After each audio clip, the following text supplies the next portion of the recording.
बिस्मिल्लाहिर्रहमानिर्रहीम। तो आज के लेक्चर में हम पढ़ेंगे कि कालमों की जमा क्या है और कालमों की तफरीक क्या है।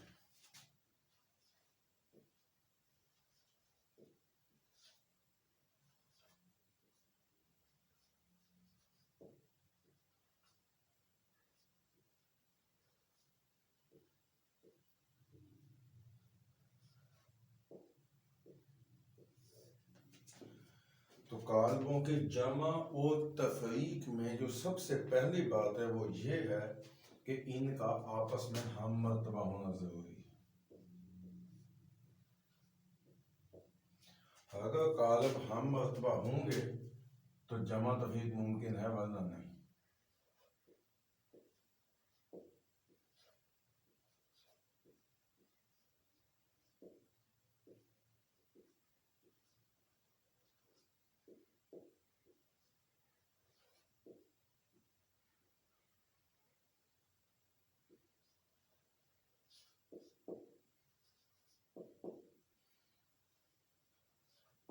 सिर्फ हम मर्तबा कालबों की जमा और तफरीक मुमकिन है, वरना नहीं। फॉर एग्जाम्पल हमारे पास एक कालब है,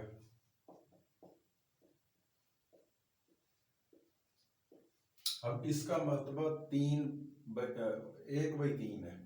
अगर हमारा दूसरा कालब भी इसी मर्तबे वाला होगा तो जमा और तफरीक मुमकिन है, वरना नहीं। फॉर एग्जाम्पल बी है, तो इनकी जमा तफरीक मुमकिन है। अगर हम सी लिख देते हैं तो इसका मर्तबा इसके बराबर नहीं है। इसका मर्तबा है 1/3, इसका है 3/1, इसका भी 1/3। इनकी जमा और तफरीक आपस में मुमकिन है, जबकि उसकी जमा और तफरीक इसके साथ मुमकिन नहीं है। तो जमा और तफरीक सिर्फ हम मर्तबा कालबों में मुमकिन है। जो कालब आपस में जमा हो सकते हैं वो आपस में नफी भी हो सकते हैं। Let me explain.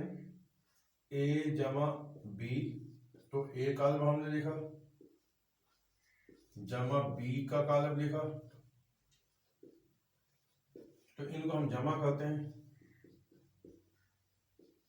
तो पहले रुकन से पहला, दूसरे से दूसरा और तीसरे से तीसरा जमा होगा।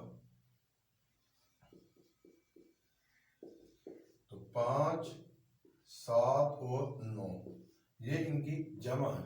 इसी तरह इनकी तफरीक भी आपस में मुमकिन है। For example A minus B, तो ए कालब हमने लिखा, माइनस बी कालब लिखा, तो पहले से पहला और दूसरे से दूसरा और तीसरे से तीसरा हम माइनस कर देंगे, तो सेम जवाब आ गया -3, -3 और -3। ये मुमकिन है। अगर इनका मर्तबा बराबर नहीं है तो जमा और तफरीक मुमकिन नहीं है। आइए थोड़ा सा एक्सरसाइज की तरफ आते हैं।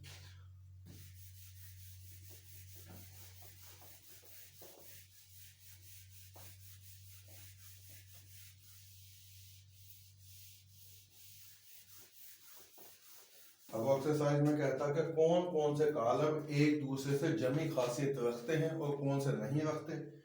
तो ये उसने एक्सरसाइज नंबर 1.3 क्लास 9th की। अब उसने एक कालब दिया हुआ है,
ये कालब है।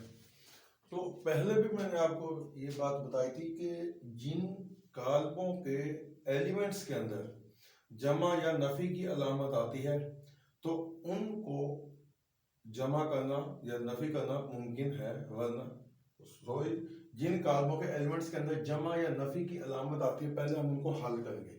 जैसा कि डी काल्प उसने हमें दिया हुआ है कि 2 जमा 1 तो ये बन गया 3, तो नीचे भी 3, ये हल हो गया।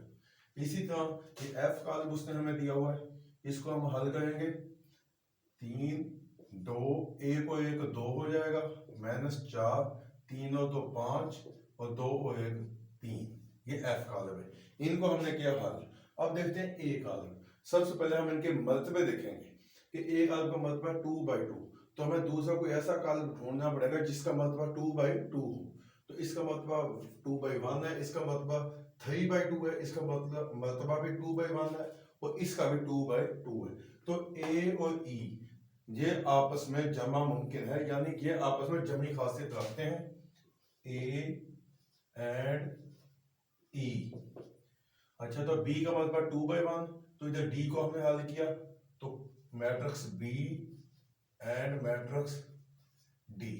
तो सी का मतलब है 3/2, तो इधर और कोई नहीं बचा तो एफ बचा, सी एंड एफ।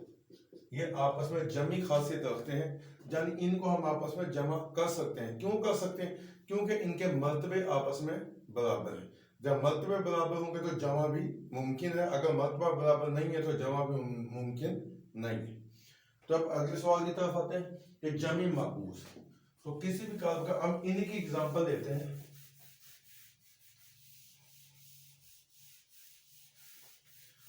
जमे मकूस किसी भी काल्ब को उसके जमे मकूस में जमा करने से जमी जाती काल्ब हासिल होता है। किसी भी काल्ब को उसके जमे मकूस में जमा करने से जमी जाती काल्ब हासिल होता है, और जमी जाती काल्ब सिफर काल्ब एक जमी जाती काल्ब भी है हमारे पास। तो अब देखें ये ए है, तो इसका अगर हम जमी मकूस लेने लग जाएं तो इसकी अलामत चेंज कर देंगे, जो पॉजिटिव है उसको नेगेटिव कर देंगे और जो नेगेटिव है उसको पॉजिटिव कर देंगे। ये 3 एलिमेंट से जमा के इन तीनों को हमने कर दिया माइनस, और जो माइनस का था उसको हमने कर दिया जमा। अगर हम बी का जमी मकूस लें तो ये दोनों जमा के तो ये दोनों मनफी के आ जाएंगे।